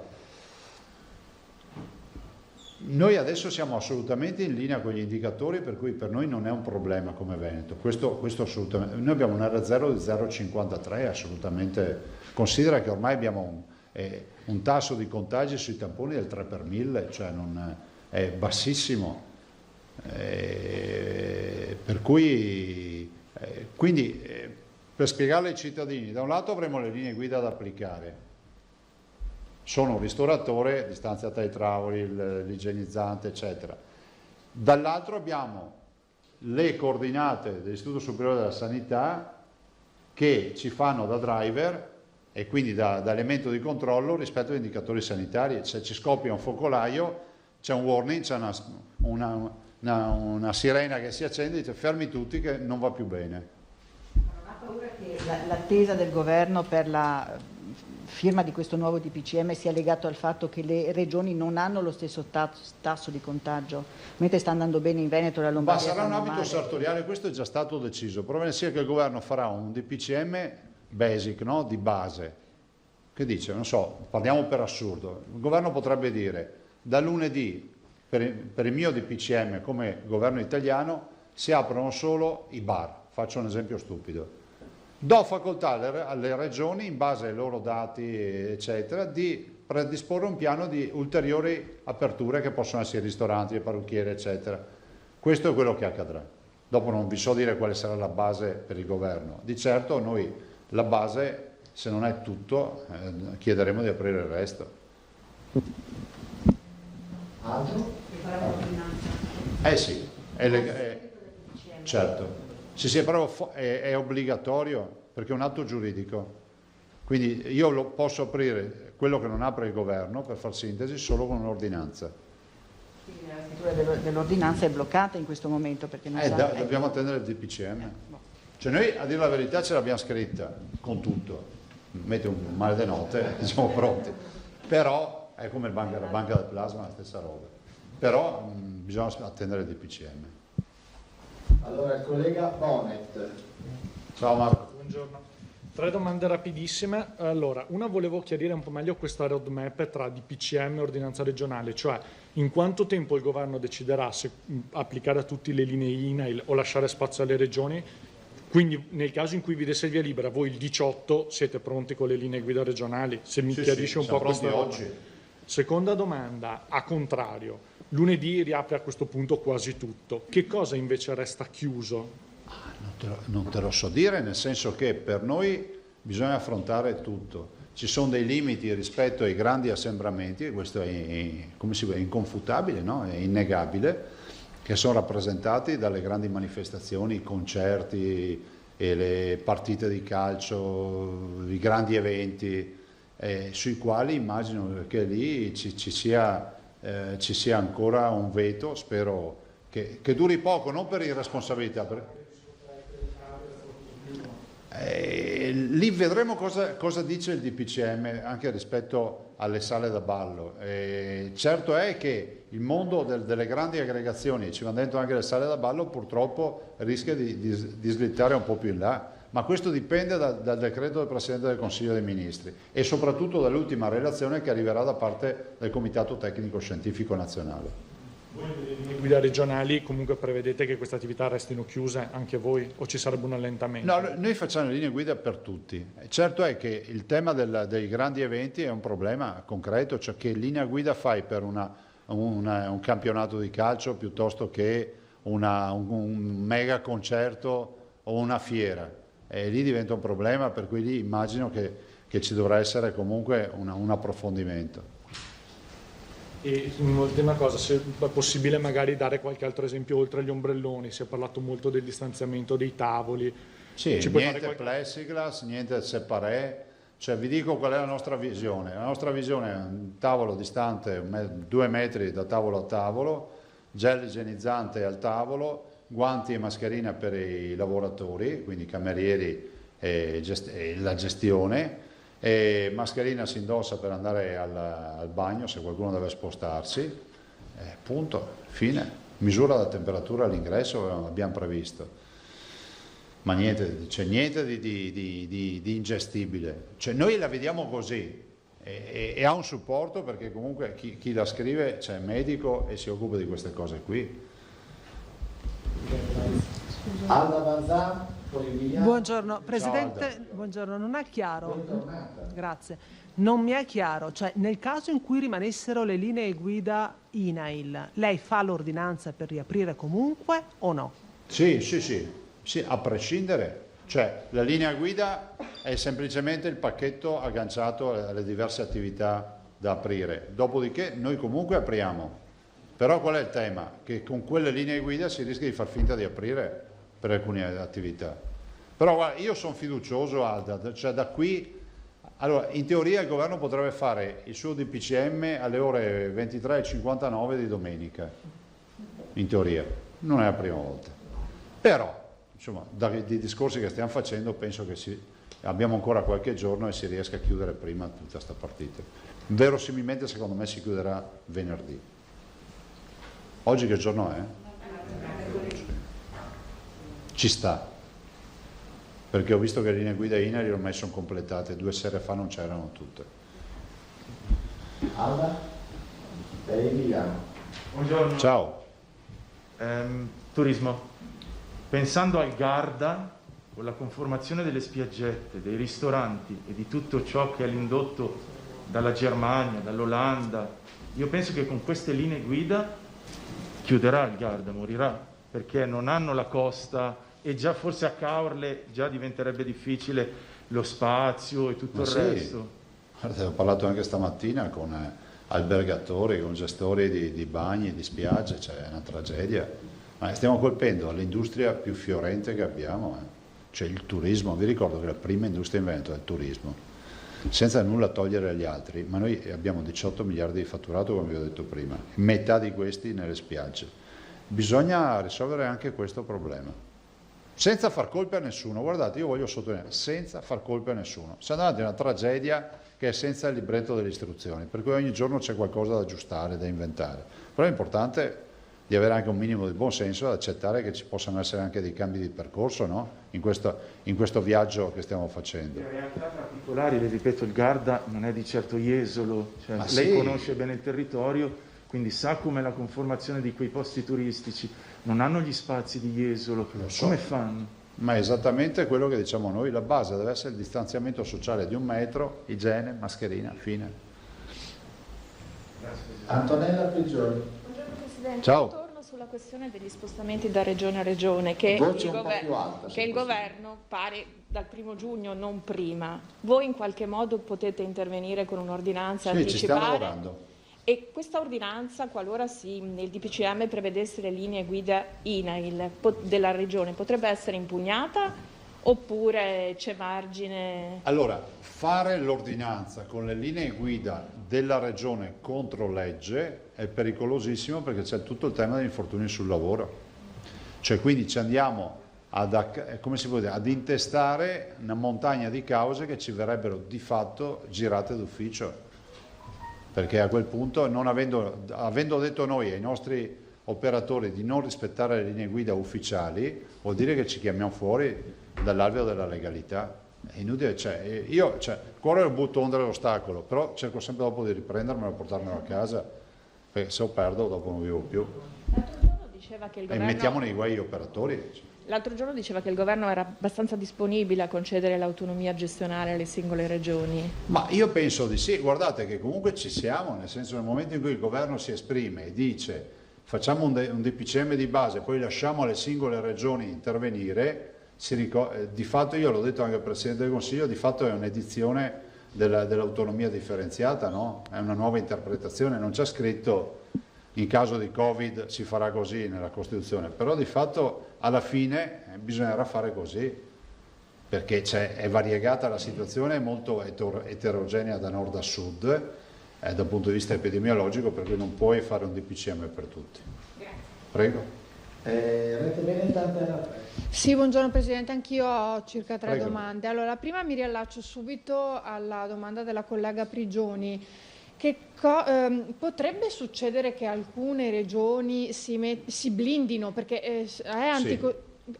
In quel caso che cosa succede? Se tipo uno deve andare da nord a sud e in mezzo ci sono 2 regioni blindate, come potrebbe funzionare? Perché queste questioni poi non transita, nel senso che ad esempio la Campania chiede di chiudere, l'ho chiesto anche nell'ultima riunione di chiudere. Rientra nelle prerogative dell'autorità di protezione civile del soggetto attuatore, cioè del governatore, decidere in caso di pericolo di chiedere anche di chiudere i confini. Noi non chiudiamo. Ok, e poi sempre per le realtà turistiche, insomma più piccole che fanno fatica a ripartire, c'è stata una dichiarazione abbastanza forte di Arrigo Cipriani, che è il titolare dell'Harris Bar, che si è detto molto deluso, rammaricato. Lui dice: io dal 18, anche se ho l'autorizzazione ad aprire, con queste premesse non lo faccio perché tanto non avrebbe alcun senso. Ha ragione, pensate che il distanziamento sociale all'Harris Bar, e saluto Arrigo Cipriani che è 10 pagine di storia dell'identità del Veneto, è impossibile. Allora lasciano a noi a fare gli abiti sartoriali, il governo ci dia la stoffa, ci arrangiamo noi a fare l'abito su misura, perché poi l'Italia è bella perché ha tutti i 1000 campanili, quanti sono? Ogni territorio ha le sue particolarità, per cui è giusto che ognuno faccia su misura questo abito. Ha ragione, è da vendere Arrigo Cipriani, ma ha ragione anche su altre robe che ha detto rispetto a questa emergenza. Ecco, poi l'ultima domanda, che mi parte da un caso particolare, però in realtà ne rappresenta tantissimi che ci stanno segnalando, ci stanno arrivando. Si tratta di un uomo di Treviso che tra l'altro è diventato papà durante la pandemia. Lui non è riuscito a pagare l'affitto del negozio, adesso dopo 3 mesi gli è arrivata la lettera di sfratto, nonostante lui avesse chiesto al proprietario di venirgli incontro, di aiutarlo, però la lettera gli è arrivata, quindi lui adesso si trova praticamente con lo sfratto e non può fronteggiare. E come lui ce ne sono tanti. È una situazione particolare, in merito alla quale ovviamente non intervengo perché non so quale sia lo stato dell'arte e poi anche dei rapporti tra l'affittuario e il padrone di casa, perché poi bisognerebbe mettersi lì seduti e capire bene come sia tutta questa storia. C'è un dato di fatto che molti sono in difficoltà, immagino anche questo signore, rispetto al fatto che il coronavirus non porta soldi in cassa e la cassa ha sempre bisogno di soldi per pagare le bollette, gli affitti o quant'altro. Qualcuno mi ha detto che c'è anche nel decreto il riconoscimento degli affitti, no? Sì, però per un mese solo. Per un mese solo. Adesso c'è questo Cura Italia, speriamo che la curi bene. Dovete che vi dica. Allora io faccio un giro come sempre dei giornali, delle agenzie, poi rifacciamo un terzo giro in sala. Francesco Dalmas, Asca News, parla della situazione economica delle aziende. Ci sono industrie tipo l'Electrolux che stanno ricevendo numeri inattesi di commesse. Presidente, lei ha la sensazione che i mercati possano riservare sorprese in positivo e che quindi si possa recuperare più rapidamente di quanto possa apparire ora il gap accumulato? Ma guardate, io ve l'ho già detto, io spero vivamente, e ci sono anche dei case history a livello internazionale, che questa recessione che stiamo vivendo sia a V e non a U. A U vuol dire che la recessione va giù, cioè hai il botto del calo del PIL, poi te lo trascini sta negatività per giorni, mesi, anni e poi torna su, perché inevitabilmente poi si torna su. Questa è a U. La parte bassa dura un sacco di tempo. A V in economia si studia, va giù veloce e torna su velocemente, cioè lo spazio di gestione della fase negativa è più limitato. Io penso che il mondo tornerà a partire, ovvio che bisogna fare in modo che parta velocemente, perché se ammazziamo imprese prima che ci sia la ripresa totale, finisce che non partiamo più perché non abbiamo più riprese poi. Se vi ricordo, lo dico in un paese nel quale quando si parla sembra sempre che la cosa pubblica sia un problema degli altri. Vi ricordo che le tasse che pagano i cittadini, lo ricordo me stesso, quando si studia macroeconomia è la prima lezione. Cioè il cittadino paga le tasse per avere i servizi. Quindi se non c'è gettito, scuole, trasporti, sanità, tutto quello che vi viene in mente, va a piombo. Questo Questo è il tema, quindi bisogna ripartire velocemente. Stipendi. Dario Converso, ADN Cronos, chiede complessivamente è soddisfatto oppure no del decreto rilancio dell'economia? Ma io in sincerità non l'ho ancora visto, so che giravano delle bozze, ho visto delle bozze, ma ancora non ho visto la versione finale, lo dico, quindi penso che ci siano cose positive e altre magari che si possono ampliare, si potrebbero ampliare, però oggettivamente non lo commento perché non l'ho ancora visto. Ho visto delle bozze, quindi commentare delle bozze mi sembra assurdo. Una domanda dall'Arena di Verona alla collega Paola Dallicani. I cittadini e i sindaci di Zevio e Isola della Scala si chiedono cosa ne sarà dei rispettivi ospedali riattivati con l'emergenza. I sindaci hanno abbozzato anche una sorta di proposte per l'utilizzo, per esempio accogliere Covid o più chi abbia situazioni domiciliari o familiari problematiche. Alcune US sono state fatte arrivare alla US 9 Scaligera, per ora senza risposte. Che orientamenti ha la Regione? Ma guardi, diciamolo in generale, noi ne abbiamo riattivati tanti di ospedali. Intanto sono tutti ospedali non a norma. Sono edifici che non hanno la messa a norma sismica, l'antincendio, cioè c'è una valanga di milioni di euro per recuperare tutte queste strutture. Non è che ce le eravamo dimenticati e è venuto qualcuno passando dal bar ha detto guarda che c'è un ospedale da Verso, aprilo. Cioè, noi abbiamo ben chiara tutta la situazione, tanto è vero che in una settimana li abbiamo riaperti tutti, quindi vuol dire che quantomeno avevamo le chiavi delle porte, no? No, perché a volte leggi dei commenti, non mi riferisco a questi signori, e sembra quasi che siano quelli che vivono in piazza del paese che sanno tutto dell'ospedale. Noi sappiamo tutto delle nostre strutture. Tanto è vero che in una settimana abbiamo riaperto 6 strutture, 5, con 740 posti letto. Non c'erano i letti all'interno, vi ricordo, siamo partiti dalle pulizie. Quindi grazie a tutti quelli che hanno lavorato. Finisco la risposta. Abbiamo coscienza che ci sono queste strutture, sono dei polmoni che ci servono anche in futuro. Però ripeto, qualcuno dice ma riapriamo l'ospedale di qua, l'ospedale di là, evito di dire nomi di località. Sì, voglio ricordarvi che risulta diseconomico, sicuramente magari in alcuni casi ha una vena di romanticismo o di amarcord, ma voglio anche ricordare che a pochi magari chilometri è l'ospedale nuovo che ti hanno fatto. Voglio ricordare che abbiamo altre esigenze oggi nella sanità che si è evoluta in maniera paurosa. Insomma, tutto rientra in un piano. Se questa sanità ha risposto bene al coronavirus, un motivo c'è, no? Boh. E pensate che la sanità che voi conoscete oggi, fra qualche anno, non fra 5 anni, la disconosceremo tutti e diremo ma c'era un'evoluzione paurosa, cioè il digitale e la telemedicina invaderà i nostri ospedali, dovremmo cambiare tutto. Bisogna capire che non è più una questione di avere un ospedaletto di 100 posti letto qua, il problema del letto non c'è neanche più, il problema sono i device, la telemedicina, le cure all'avanguardia, le grandi macchine, i professionisti, questa è la sanità del futuro.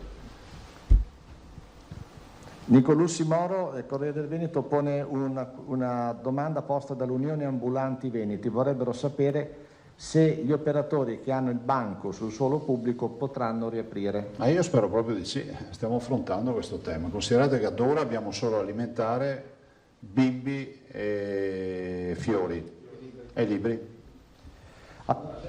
con non poca fatica. Partendo da destra verso sinistra, chi ha domande? Basta, poi passo la parola alla signora Donazzan che parla della cassa integrazione. Per ora c'è solo un prenotato Tosato. Se nel frattempo qualcun altro la mano, se no passiamo la parola a Prego. I 4 metri quadrati sono 2 per 2, quindi non Sì. 4, sono 2 per 2. Riduce un po'. Sì, scusa. Sì. Sì, Presidente, un paio di dettagli che non ho capito bene. Il primo riguarda gli spostamenti tra regione e regione. Sì. Ecco, che cosa si prevede? Per esempio, a parte il discorso degli spostamenti nelle zone di confine, che insomma lì c'è stato l'accordo Veneto-Trento, mi pare ci sarà anche quello in programma con i Friuli. Vogliamo portare avanti l'accordo transfrontaliero, definiamolo così, delle aree contermini, quindi province che confinano di regioni diverse. Però dall'altro c'è da dire che la totale mobilità, se non per i motivi che conosciamo, salute, lavoro e motivi inderogabili, tra regione e regione ancora oggi non è possibile e non dipende dalle regioni. Questo è proprio un tema nazionale. E sul fronte seconde case? Sul fronte seconde case penso che ci saranno novità nell'ordinanza che faremo per lunedì. Sì. Cioè, per esempio diamo... No, ma, cioè, tu devi sapere, Milva, che Ilaria tutti i giorni fa una domanda sulla seconda casa. Finché non ci dici dov'è la seconda casa non facciamo ordinanza. È meglio che non lo sappia. Perché dove ce l'hai la seconda casa? Devo proprio dirlo. Sì, dicelo che almeno lo capiamo. È molto lontana da qui, non è in regione, Dov'è? in Puglia. Ah, è per questo che chiedevi possibilità di... Perché il treno per andare in Puglia passa per la campagna, ecco perché... No, quello era un esempio a prescindere. No, vabbè. Sulle seconde case penso che si va all'interno del territorio regionale, si va alla liberalizzazione, questa è la nostra visione. Se non ci vuole andare, se è vero che tutti possono circolare, non capiamo per quale motivo la seconda casa sia ancora un tabù. Altro? Milva, a posto? Io avevo una domanda per l'assessore Bottacin, ma non so se riguarda un aspetto, riguarda per l'assessore Bottacin il fatidico ospedale da campo del Qatar. C'era un programma, può darsi che ci sia qualche novità. Ve lo lascio il posto a Bottacin, poi passiamo alla donazione. Carlo, mi lascio il posto qui. Vieni qua. Se è a posto io vi saluto. Io ho una videoconferenza. Grazie. Allora, Bottacin e poi l'assessore Donattan. Poi l'assessore Donattan e poi... Arrivederci, buongiorno. Buona giornata. La lampadina magari la sentiamo col comunicato dopo la riunione con le parti sociali.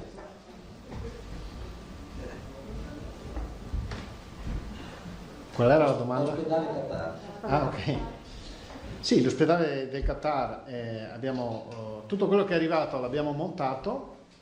Come vi avevo anticipato, mancavano le istruzioni per l'uso, perché è la prima volta che lo montiamo, è nuovo, e quindi abbiamo predisposto tutte le istruzioni per l'uso.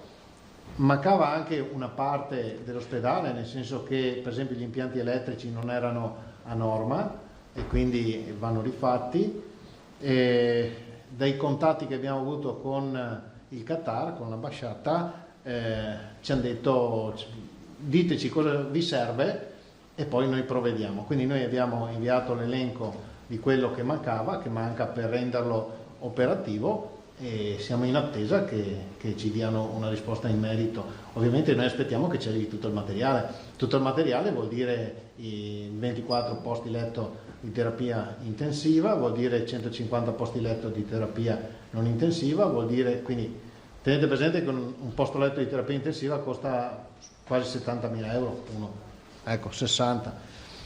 Però questi sono quelli con l'isolamento, mi hanno detto che costano un po' di più. E quindi siamo in questa fase qua. Nel frattempo abbiamo definito tutte le modalità appunto operative, le istruzioni per l'uso, tutto scritto in 2 lingue. Gli impianti elettrici? Gli impianti... No, abbiamo scritto a loro, abbiamo detto: guardate, noi abbiamo anche inviato il progetto, perché per esempio per quanto riguarda la pavimentazione so che hanno provveduto a fare un ordine direttamente loro a un'azienda del territorio veneta.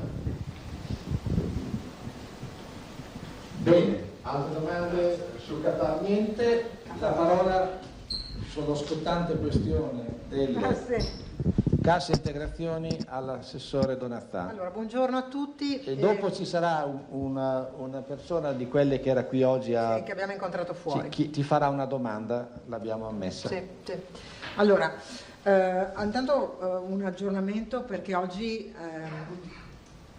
in Consiglio dei Ministri ci sarà una importante novità per quanto riguarda la gestione degli ammortizzatori sociali. Come vi ha informato il Presidente qualche minuto fa, alcuni Presidenti, in particolare il Presidente della Regione del Veneto, quindi il Presidente Zaia, ha sollevato il tema di uno scaricabarile nei confronti della gestione degli ammortizzatori sociali fatto sulle regioni. Tutti i presidenti delle regioni erano già intervenuti addirittura con un ordine del giorno in conferenza dei presidenti per stigmatizzare questo tipo di atteggiamento. Allora, sappiate che il Veneto è la prima regione, dati INPS, per la gestione degli ammortizzatori sociali di cassa integrazione in deroga, con 114.000 lavoratori interessati e 33.700 domande. Il 30% dei beneficiari ha avuto il dovuto, quindi una percentuale molto bassa, eppure siamo la prima regione in Italia. Perché? Perché, come mi avete sentito dire più e più volte, è lo strumento sbagliato per gestire una crisi che non è una crisi di mercato, ma è una crisi da pandemia. Quindi, con decretazione che ha chiuso tutte le attività, era del tutto evidente che non sarebbe stato questo lo strumento, non era questo lo strumento utile. I presidenti questo lo hanno detto e hanno proposto, perché questa è la proattività e la collaborazione delle regioni, hanno proposto al governo una soluzione alternativa, ovvero che si semplifichino le procedure, che aziende e lavoratori abbiano un unico interlocutore nell'INPS. In effetti le regioni non hanno competenza di norme, non hanno competenza di bilancio, la cassa integrazione è competenza dello Stato e si fa riferimento alla fiscalità generale, quindi vengono pagate con voce di capitolo da bilancio dello Stato. Vi dico solo velocemente come è stata la procedura fino ad oggi, perché è questo che da subito, almeno io avevo ritenuto fosse sbagliato, avendo anche l'esperienza della cassa integrazione degli anni 2009, 10, 11. L'azienda deve fare domanda sul portale della regione, la regione deve fare una serie di verifiche, poi trasferisce tutto con dati cumulativi all'INPS, che ha banche dati che non sono in disponibilità della regione. Lì si deve vedere se l'azienda ha titolo o meno di accedere a quell'ammortizzatore che si chiama cassa integrazione in deroga. L'INPS si interfaccia a sua volta con l'impresa, l'impresa deve dare dati personali del lavoratore, singolo lavoratore, compreso l'IBAN del suo conto corrente, e a quel punto lì l'INPS paga direttamente o la banca deve anticipare. Tutta questa cosa ha tempi tecnici che di fatto durano circa 2 mesi. Le procedure le ha scelte la Regione del Veneto? No, nemmeno le regioni italiane, non c'è stato un momento di confronto. Siamo competenti in materia? No. Siamo competenti nel pagamento? No. Per tutte queste questioni, condizioni oggettive, abbiamo detto evitate la lungaggine e quindi i presidenti hanno proposto al governo una soluzione che sia quella di interfacciarsi direttamente con l'INPS, che ha competenza di norma e competenza di cassa. Nel decreto legge in discussione in questi minuti, quindi voi avete questa anticipazione, la soluzione dovrebbe essere esattamente questa.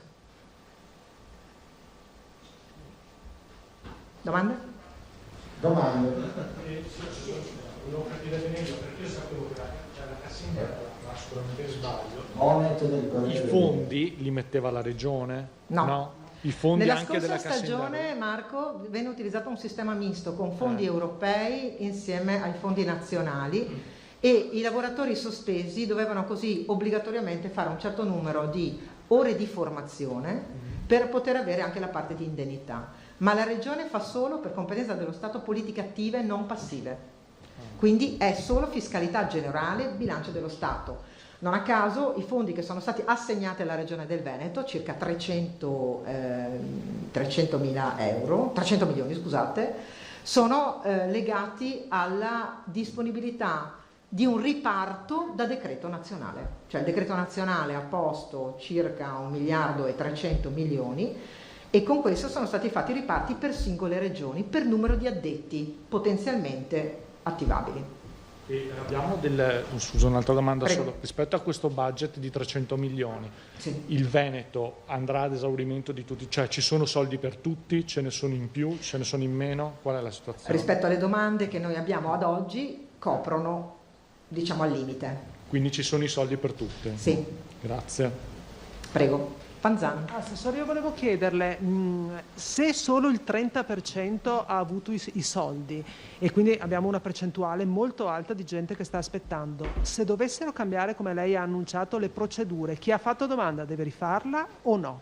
Stiamo lavorando tecnicamente perché questo non sia, quindi siccome tutte le domande che noi abbiamo lavorato sono già in INPS e INPS regionale ha fatto tutto il lavoro. Pensate che processavano, noi al giorno siamo arrivati a processare circa 2.500-3.000 domande con qualche picco. INPS lavorava la notte e anche il sabato, cioè non possiamo che plaudere all'atteggiamento di grande disponibilità, di grande lavoro fatto da INPS regionale. Purtroppo però sono le procedure sbagliate, perché se qualcuno di voi mi aveva fatto qualche domanda, dico cosa avremmo fatto noi al governo? Beh, io avrei fatto un ammortizzatore unico con scritto unica causale Covid-19, Agenzia delle Entrate direttamente sulle imprese che pagavano i propri lavoratori, perché sono in costanza di rapporto di lavoro, non sono licenziati. I lavoratori che hanno perso il lavoro di cui ha trattato prima il Presidente, quelli non ci sono più, non stanno percependo l'ammortizzatore, cassa integrazione o FIS come dovrebbero percepire i signori laggiù o cassa integrazione ordinaria. Pensate che per una pandemia che ha chiuso le attività per decreto ci sono oggi 6 ammortizzatori sociali diversi. Questa cosa non ha senso alcuno. Ecco l'errore ed ecco le lungaggini. I signori lì non stanno percependo il FIS è il fondo di integrazione salariale, viene pagato o direttamente con anticipazione dell'azienda o direttamente da INPS, nessuno in Veneto ha percepito il FIS. Però scusa Assessore, allora in questo senso, cioè, se ho capito bene, cioè, il FIS è esattamente quello che voi vorreste, cioè INPS che paga direttamente. Se il FIS non funziona non rischiamo di non far funzionare più neanche la cassa. Non sta funzionando neanche il FIS in questo momento, Marco. Cioè non funziona niente praticamente. No.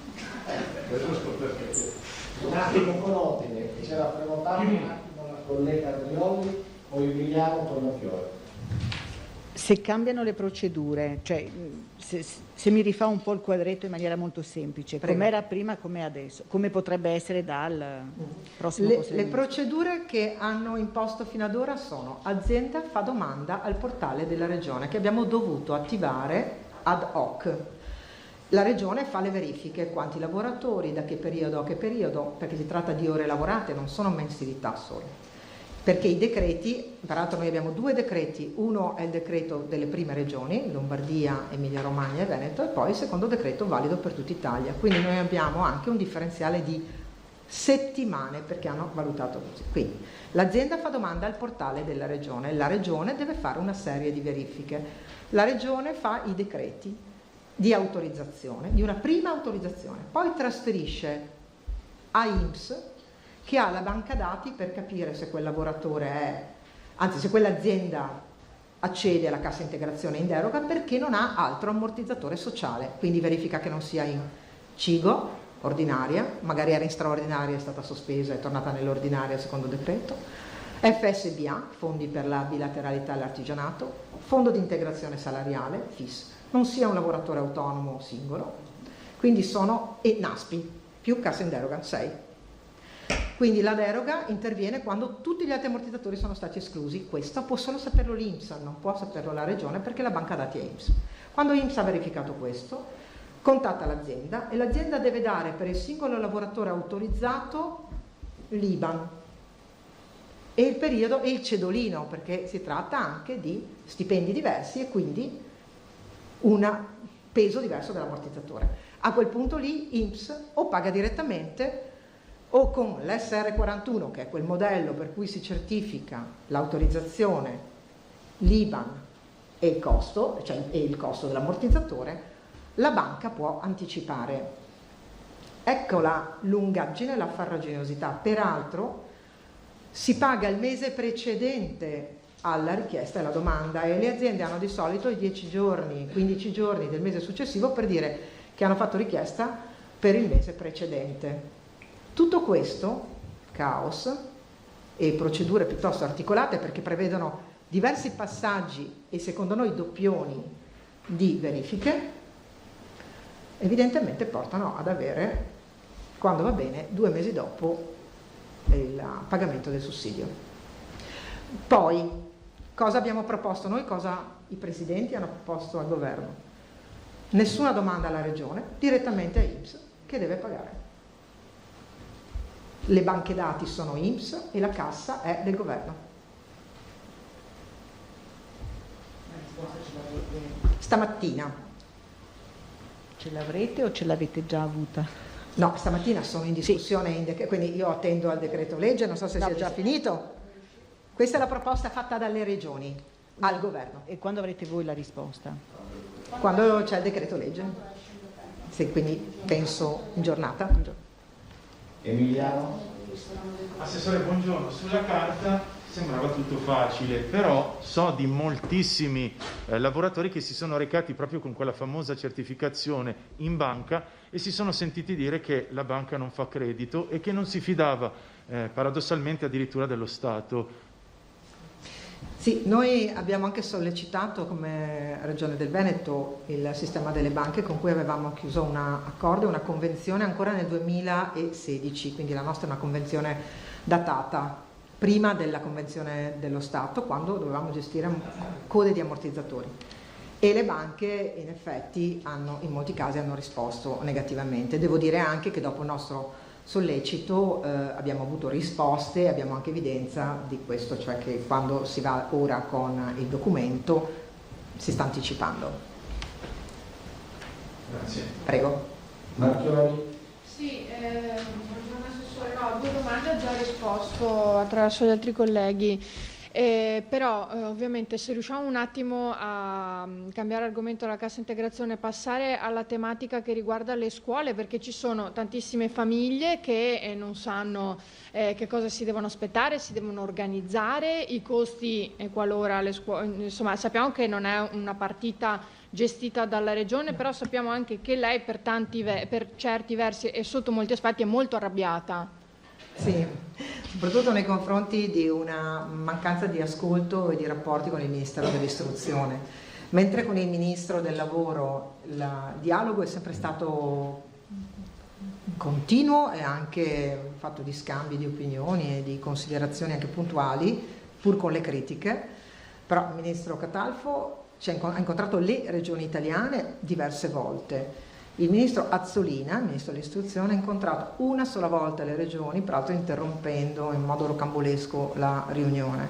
Noi abbiamo posto ovviamente tutta una serie di domande, ma riguarda la Regione del Veneto come riguardano tutte le regioni italiane, con la richiesta di conoscere che cosa dovesse accadere ora, cioè anche per quanto riguarda gli esami. Voi sapete che ci sono molte critiche anche per quanto riguarda gli esami per la terza media, per il quinto anno delle superiori, i recuperi, perché i ragazzi con il grandissimo lavoro fatto dagli insegnanti, tutti con difficoltà delle scuole primarie, per esempio di tenere i bambini in una modalità di attenzione con l'aiuto delle famiglie, ma oggi le famiglie devono tornare a lavorare e questo sta rappresentando un problema. Con la collega Lanzarin abbiamo anche il tavolo proprio per la sicurezza nella prescrizione ovviamente a partire dallo 06, ma che può nel momento in cui diventa un principio essere evidente anche per tutti. E poi non c'è certezza di settembre, ottobre, novembre, cioè non ci sono scenari.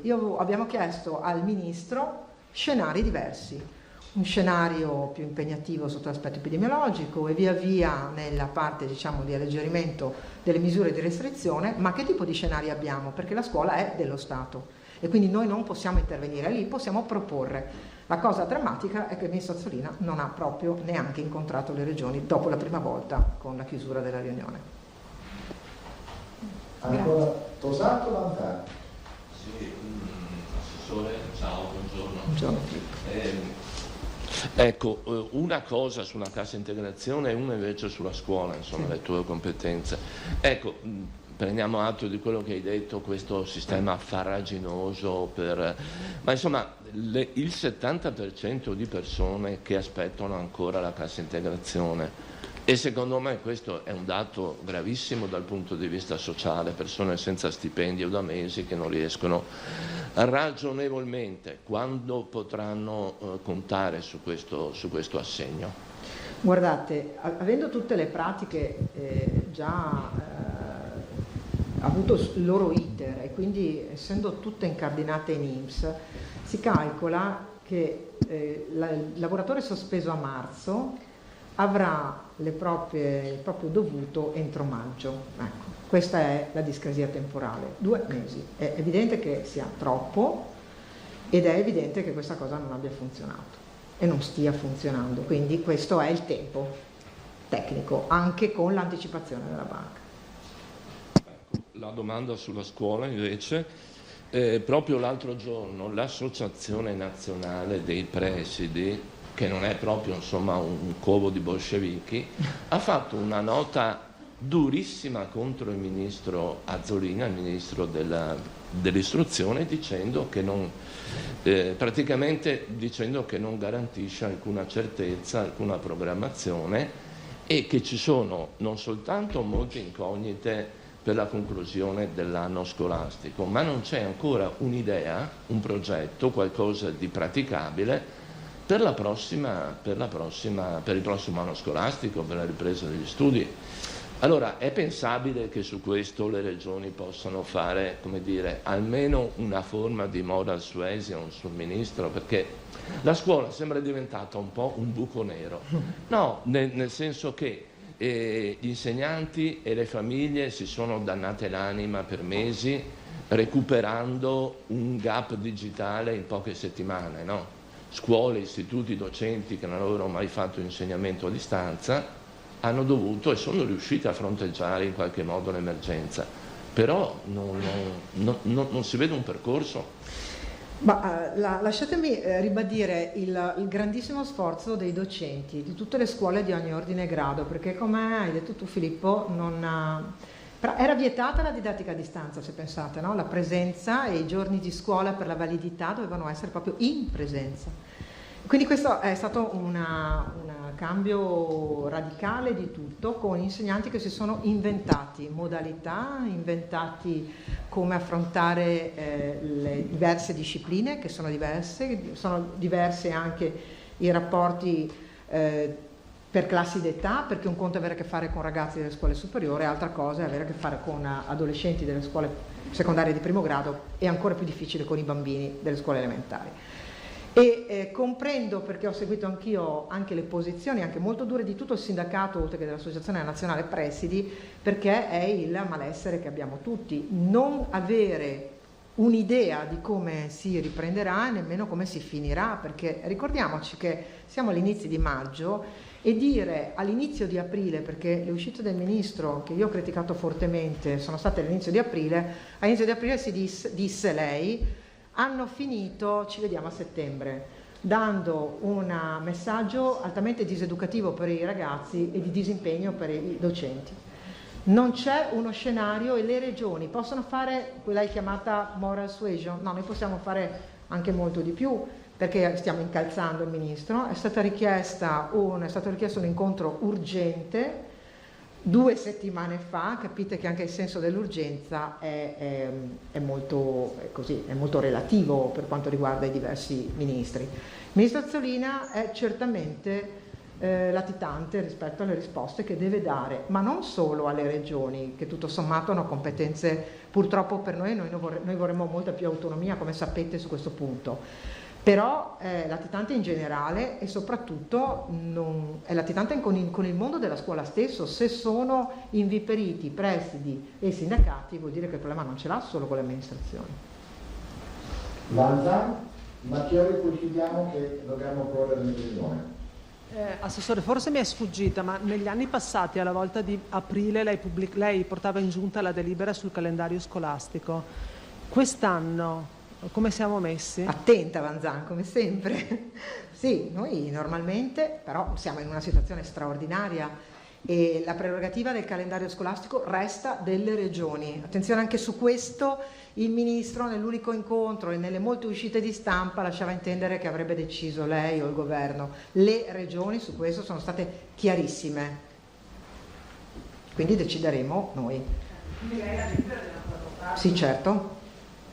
Ultima domanda e poi chiudiamo. Sì, Assessore, mi scusi, una questione tecnica. Allora, in questi mesi ci sono state tutte queste lezioni a distanza, didattica, eccetera. C'è un problema concreto a cui il nostro paese tecnologicamente non era preparato. Ci sono moltissime famiglie che non sono attrezzate di PC che riescono a sostenere queste lezioni, o di tablet o quant'altro. Alcune scuole hanno messo a disposizione magari delle famiglie più in difficoltà, eccetera, però qualora si dovesse replicare per altri mesi, si sta eventualmente pensando di dare una mano, perché già la situazione lavorativa è quella che è, anche pensare di dover comprare attrezzature eccetera, e soprattutto ci sono poi alcune zone in cui effettivamente non c'è campo. In primis, ad esempio, mi viene da pensare qui dove siamo noi adesso ci sono e così come tantissime altre, quindi ulteriori difficoltà. Volevo capire se in questo senso ci state pensando o se vi attrezzerete in qualche modo. Ci stiamo pensando, ci abbiamo anche già pensato per certi aspetti.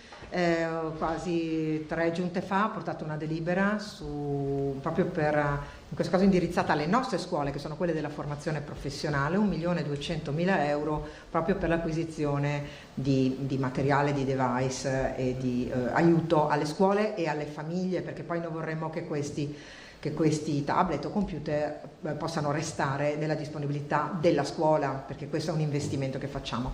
L'Unione Europea ci ha permesso una riprogrammazione di parte di risorse non impegnate. Voi sapete però che il Veneto, l'ha detto anche il collega Marcato in più occasioni per quanto riguarda i suoi fondi, così come il collega Caner, il Veneto è molto avanti con la programmazione. Noi abbiamo impegnato tutto, sul fondo sociale praticamente resta quasi niente, così come sui fondi strutturali. Però tutto quello che non abbiamo ancora impegnato noi lo riprogrammeremo, lo stiamo riprogrammando, e c'è anche questo aspetto. Stiamo attendendo anche il governo, perché aveva annunciato importanti aiuti per le famiglie e per le scuole. Si è tradotto in una decretazione, credo dentro il decreto scuola, di 85 milioni di euro, però non si è capito esattamente come siano stati programmati sulle scuole, chi siano i soggetti, e quindi stiamo attendendo quest'ultimo decreto, perché appunto pare ci sia un'ulteriore scelta in questo senso, e poi riprogrammeremo le nostre risorse di conseguenza. Signori, grazie. L'ultima domanda delle persone. Certo. Innanzitutto ringrazio per la sua disponibilità, attenderemo la risposta per le lavoratrici della Serenissima. Io invece volevo porre una domanda a cui mi sta particolarmente a cuore, per i lavoratori fragili. I lavoratori fragili, con il decreto legge 18/2020 è scaduto il 30 di aprile, a parte che abbiamo fatto una fatica incredibile con i medici di base che non volevano assolutamente dare questo tipo di riconoscimento. Abbiamo dovuto superare la questione andando dal medico legale dell'ULSS. Oggi però, che siamo ancora in emergenza, c'è un buco, un vuoto legislativo. Io le chiedo se cortesemente può intervenire su questo nei confronti del governo. Lo farò, sì. Grazie. Già le regioni lo hanno pensato. Grazie. A lei. Signori, arrivederci, grazie. Abbiamo visto, si è appena conclusa la conferenza stampa nella sede regionale della Protezione Civile, tanta oggi la carne al fuoco, perché anche con l'assessore Donazzan si è trattato proprio il discorso di questa cassa integrazione, di questi soldi che non arrivano appunto ai lavoratori che sono fermi da diversi mesi, da diverso tempo, quindi ha cercato di spiegare, di illustrare, di far capire come si sta in realtà muovendo il tutto, e la Regione in prima linea sta cercando di limitare i danni causati da una burocrazia fin troppo lunga. 2 mesi per avere una risposta, abbiamo visto che sono davvero troppi. E allora noi prima vediamo subito la tabella che ha annunciato all'inizio di conferenza il governatore Zaia, con i dati che sono stati divulgati da Azienda Zero, i dati relativi alle 8 di questa mattina rispetto alle 5 di ieri sera. Vediamo un po' le variazioni: 19 nuovi casi positivi per un totale di tamponi positivi 18.813. Nello specifico, casi attualmente positivi sono 5.020. Le persone decedute in area ospedaliera ed extraospedaliera 1.712, i negativizzati al virus, al Covid-19 sono 12.081, un numero in netto aumento questo, così come invece in netta diminuzione è il numero delle persone, dei soggetti di isolamento domiciliare. Siamo arrivati a 4.512. Vediamo adesso i ricoveri in area non critica, i ricoveri in terapia intensiva. Meno 20 le persone ricoverate in area non critica, un totale di 645. Meno 3 le persone ricoverate in terapia intensiva, quindi questi due dati davvero fanno ben sperare. Siamo arrivati a 69 persone, pazienti che si trovano ad oggi in terapia intensiva. Nella notte si è verificato un decesso e siamo arrivati a 1281, quindi dal 21 febbraio, quando è partita l'emergenza, ad oggi siamo arrivati a 1281 persone morte in ospedale, con questo unico caso che appunto è avvenuto, unico nuovo caso avvenuto nella notte. Io per il momento mi fermo qui, tra poco ci sarà anche la replica della conferenza stampa del governatore Zaia per chi non fosse riuscito a seguirla in diretta, e poi ricordo come sempre alle 15:30 l'appuntamento con lo spazio dedicato ai più piccoli, poi via con la ginnastica, gli appuntamenti Tai Chi e quant'altro. Alle 17:20 siamo nel mese di maggio, il mese dedicato a Maria, quindi il Santo Rosario, che sarà tenuto, recitato nella Basilica del Santo a Padova, quindi 17:20, e poi resteremo alla Basilica del Santo perché alle 18, come sempre, ci sarà la Santa Messa in diretta. Grazie per averci seguito e una buona giornata.